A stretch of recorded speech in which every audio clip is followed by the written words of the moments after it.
Hi guys, I've got a really cool wine for you today. This is Le Bombe, and this is a wine by Phase 3 Wine. So I've got his whole new lineup here, and I'm super excited to talk to you about it. But first, I'm going to actually start with his flagship Syrah. So this is essentially a Shiraz. We call it Syrah when we're essentially reflecting the sort of Rhone style of wine. So Syrah is actually a grape variety that originated over in France. When we brought it to Australia, we ended up, I guess, Aussie, I wouldn't say anglicizing, but sort of Aussifying it by calling it Shiraz. So when we see Syrah on the label, it actually means that we're reflecting that cool climate style of over in France. So the Dero, I actually love this bottle. The label is actually the brown paper bag. It pays homage to the fact when we used to go to a bottle shop and we used to, or we sometimes still do, and we get our wine in a brown paper bag. So I love that. I love that it pays homage to that. The wine itself has changed a little bit over the years. So it's something that has been likened to Samioty. The very first release was back in 2020. If you've heard of Samioty, it's another producer from the Barossa that's really highly regarded, really sought after. Incredibly high demand, very low supply, and this producer, and specifically the Dero, has been likened to Samioty. So definitely one to watch. And as I said, over the years, the flavor profile has changed a little bit. There's been a little bit more Cabernet in the blend. And funnily enough, one of the vineyard sites that this wine includes actually was Shiraz grafted onto Cabernet vines, 100-year-old Cabernet vines. So when they graft a wine, essentially you've got the trunk, which is in the ground, and they essentially just cut that off. And sometimes they do that when they want to change the style of wine. So let's say consumer preferences change and people aren't drinking as much Cabernet, they're moving to Syrah, for example. That vineyard would then sort of cut off the top of that vine, so like the head, if you will, and they'll essentially just tape the next varietal onto that trunk, and eventually over time it actually blends together. And I love when I hear that, because you get a slightly different sort of flavor profile, because you're getting not only a little bit of a flavor profile from the Cabernet, but also the Syrah on top. And you're also pulling up the minerals from the soil. So you're getting a really interesting reflection of place. And actually over time, more and more Cabernet itself as a varietal has ended up in this blend. So I think this year is about 60% Syrah, 40% Cabernet. It's actually one of the most elegant styles. So last year, super spicy. Haven't tried this year. I'm going to in a sec. But absolutely everything that I love about Barossan Shiraz. And I'm very, very excited to try this one. But first, I wanted to actually show you how to get wax off some of these corks. And if you've seen one of my other videos, do not make the same mistake I did, which is have a blunt knife, which I'm also going to have in this video. But also, if you are putting a white wine with a wax top in the fridge, make sure to take the wax off before you put it in the fridge, because once it goes in the fridge, it does make that wax a little bit harder to get off, as you would have seen in my other video. So I promised that once I figured out how to get wax tops off effectively, I would do another video. I'm going to include that in this, because this is the perfect lineup to do it. So the simplest thing to do is essentially just drive the corkscrew, losing my words today, corkscrew right through the wax, and just pull it out as if the wax is not there. Sometimes the wax is really hard, so that won't work. And you might have a little bit of difficulty pulling the cork. Usually that's when the wax is a lot thicker. So then what you do is you just take the corkscrew out and you cut around it like it's a capsule. And then once you get the wax off, you open it as you would normally. When I'm using a Coravin, I don't like to put it through the wax because it can, if it's too thick, clog up the system. So I prefer to at least remove the wax or a part of the wax so I can get access to the cork. The easiest wax to actually get off are these little wax droplets on the top. They're super simple. All you do is basically take the sort of pointy end of the corkscrew and you essentially just lift it up and it flicks off. So super nice and easy. while we've got this one ready to go, I will pop the Coravin in if I can. These bottles are a little bit harder just because of the shape.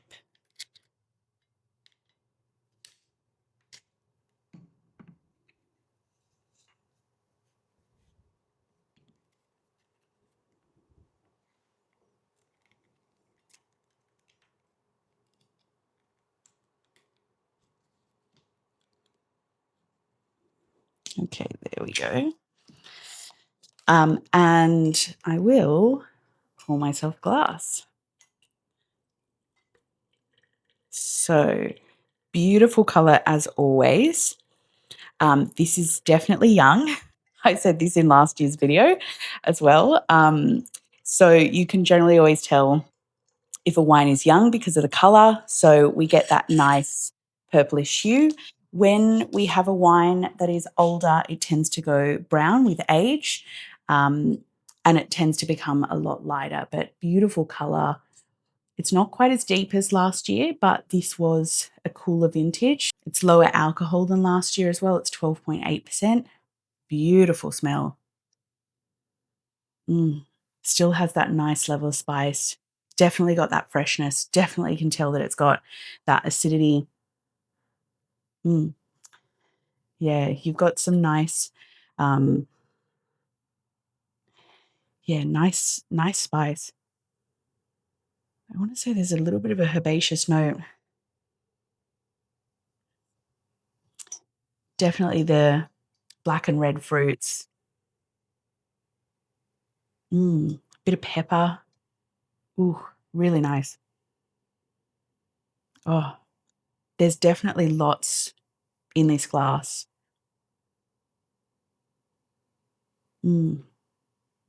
Yeah, definitely leaner than last year, for sure.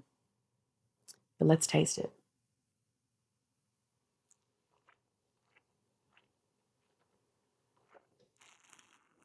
Mm.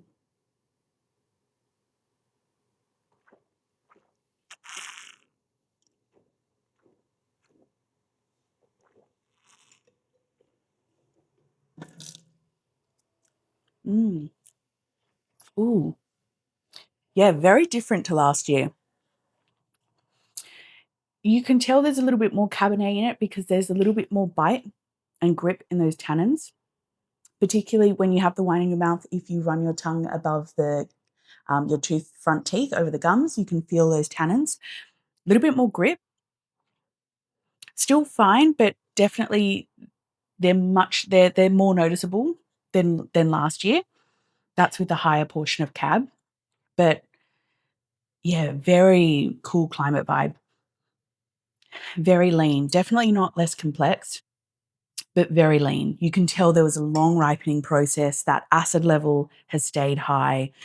That's also reflective in the lower alcohol content, because when we have a cooler ripening period, we're able to lengthen the ripening period, so acid levels in the grape drop more slowly, sugar levels rise more slowly. Beautiful fresh flavor.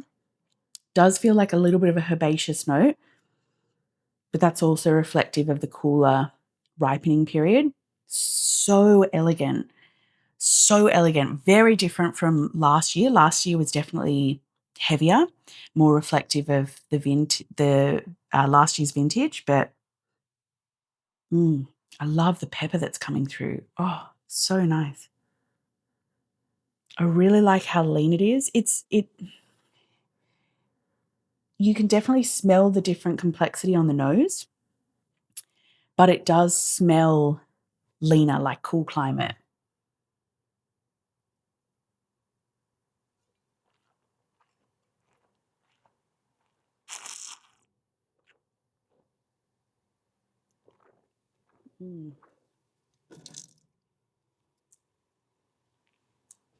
Oh, really nice. Very elegant. I loved last year, but I have to say this year has leveled up in so many different ways. Definitely there's more finesse to this than last year. Obviously, this is now the 4th vintage. That also is helped by the fact that it was a cooler ripening period, but so much finesse. One thing I've always loved about Ben's wines, and particularly when I went to the cellar door and met him and I got to try the previous Le Bon and a few other wines, there's beautiful finesse in what he does. And I think he has absolutely hit the nail on the head this year with the Dero in terms of that elegance that's come through.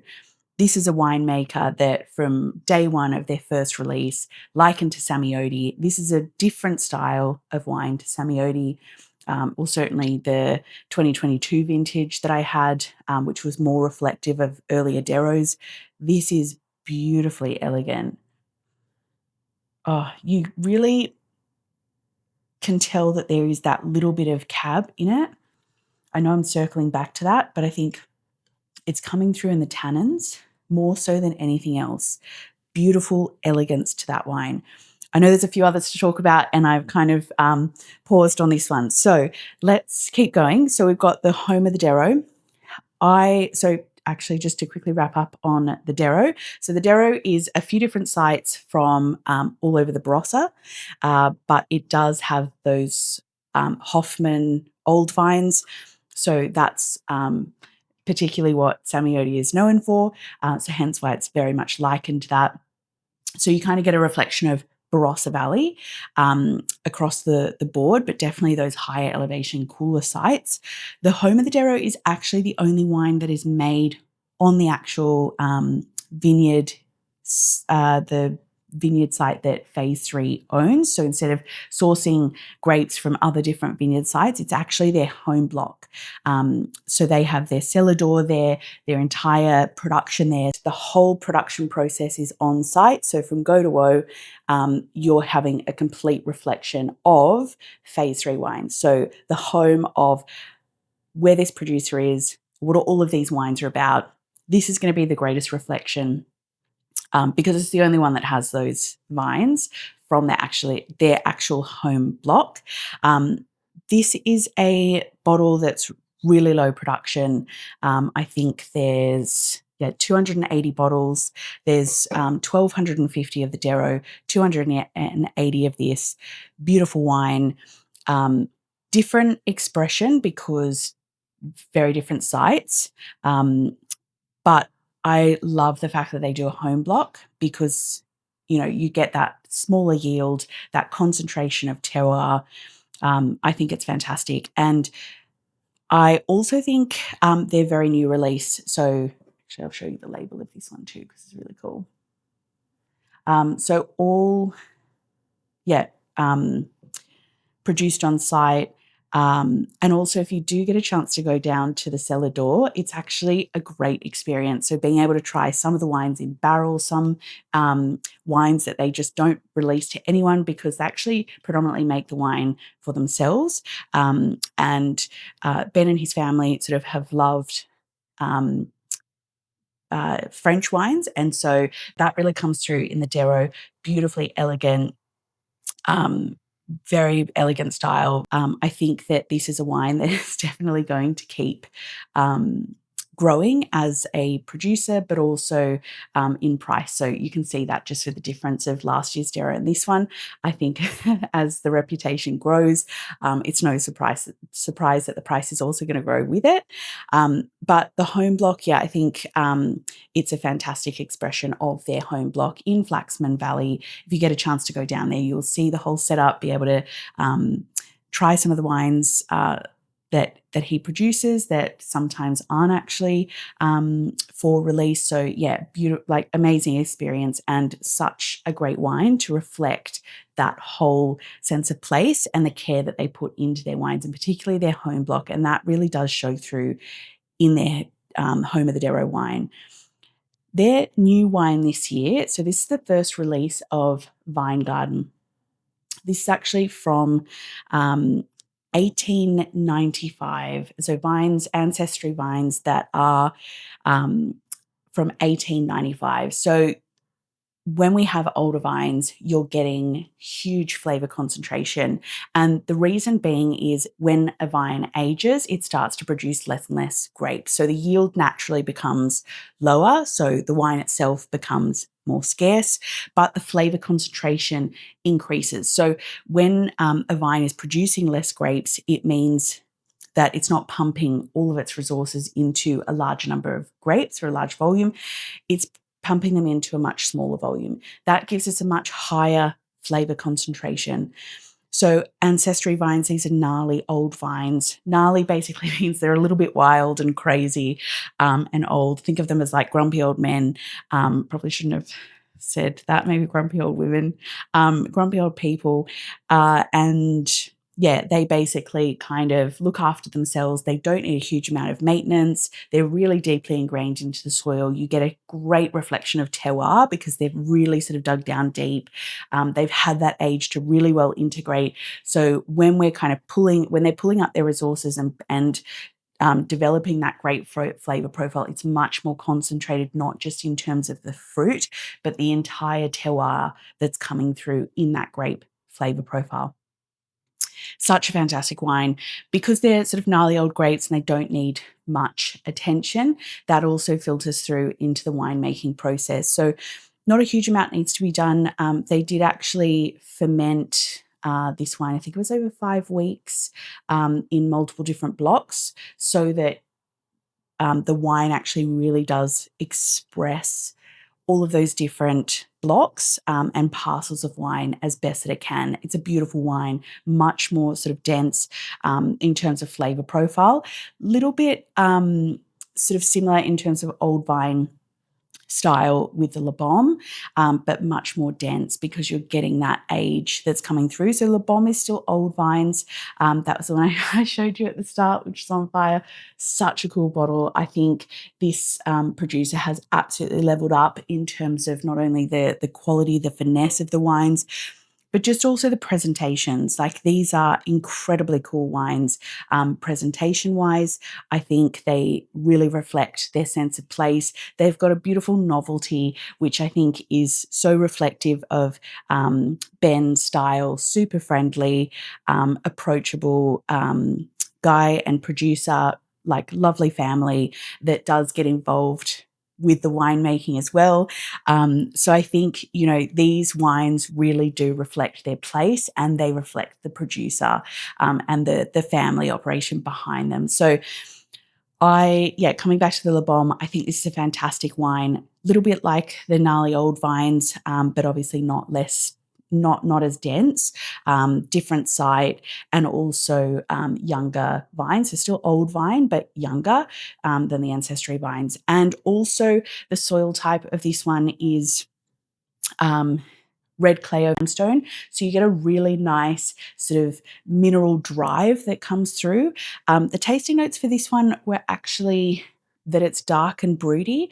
I thought it was lighter than I was expecting when I read that tasting note. I think there's still a little bit like the Dero, beautiful finesse. When I tried this the other weekend, I think that definitely comes through.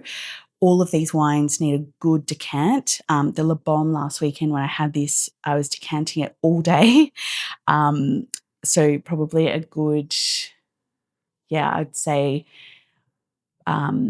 a good sort of 5-6 hours in the morning, and then heading into the evening, it was still opening up in the glass. So definitely a very good decant with all of them, but particularly my experience with the Le Bon is it will keep opening up. A really beautiful wine. I see why the description says dark and broody. I think it's actually got a lot of lightness to it, and that really is because of the mineral drive that's coming through. With age, that will probably become a bit more dark and broody because you can sort of see the undertones when you taste this wine. But I think it's so, it's got that sort of acid line and that mineral drive that makes it so crisp and fresh, but actually really light. It does have that sort of lean finish as well, which is reflective of the cooler ripening process. But one thing I do want to show you is how to get the wax top off. So you can just drive a cork directly through it. Otherwise, you can sort of take to it a little bit like you would a capsule. So instead of going under the lip, sometimes it's a little bit easier to go closer to where the actual cork is, so the opening, because you really just want to expose the cork. This one actually has a little bit of a crack in the wax, which is going to make my job easier with my blunt knife. If you've watched my other videos, so you kind of just want to, oh, see, that made it so much easier. But if it didn't flip off like that, you would essentially just kind of carve around it. So this one's going to be nice and easy for me with my blunt knife. And then you just expose the cork. So super simple as well.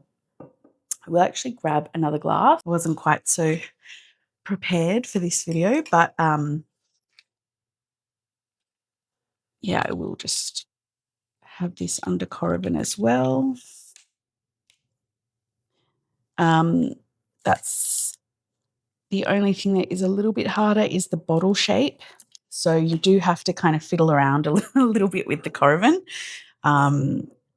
This one, you've got to watch the wick as well.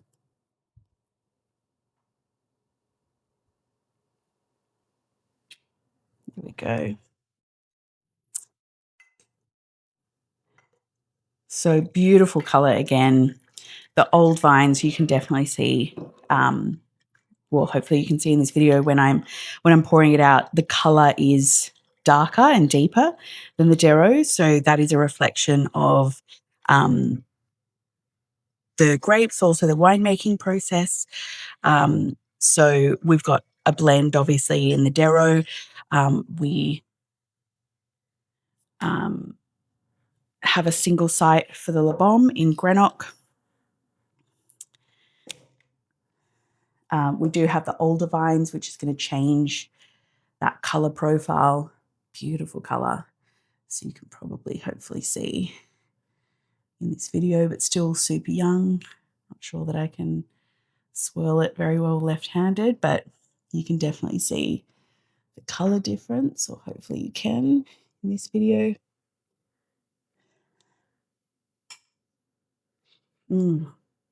Yeah. So, yeah, so spicy, nice flavor concentration, definitely have that mineral drive. You can even smell it on the nose. It's got that freshness, that brightness that's sort of coming through, does make the fruit sort of pop more on the nose and certainly on the palate.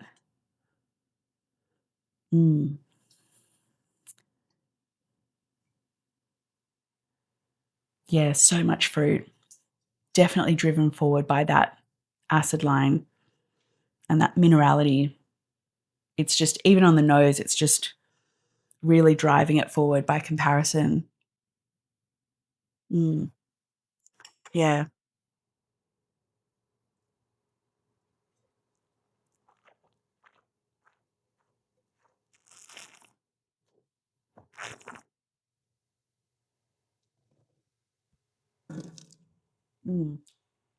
Much more fruity. You can definitely see the difference side by side. The stark comparison now between the sites, the cab in that one, the clay soil over limestone, that nice sort of minerality that's coming through.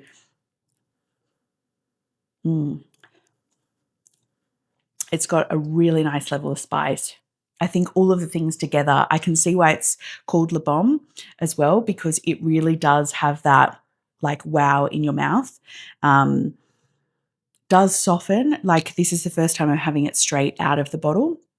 Last weekend I had it decanting, as I said, for several hours, and then well into the night it was opening up. That definitely made it soften a lot more than having it straight out of the bottle. I really think both, both are nice. I quite like it straight out of the bottle with the drive behind it, because that does soften with a bit of airtime. So much fruit, beautiful wine. Mm.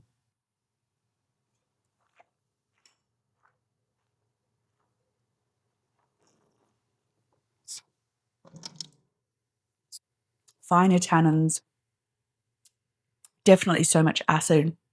You can see I'm kind of trying to salivate a little bit more, but yeah, fantastic wine, fantastic producer. Absolutely love the bomb, love the Dero flagship. I think that's always going to be one of my favorite. Cheers.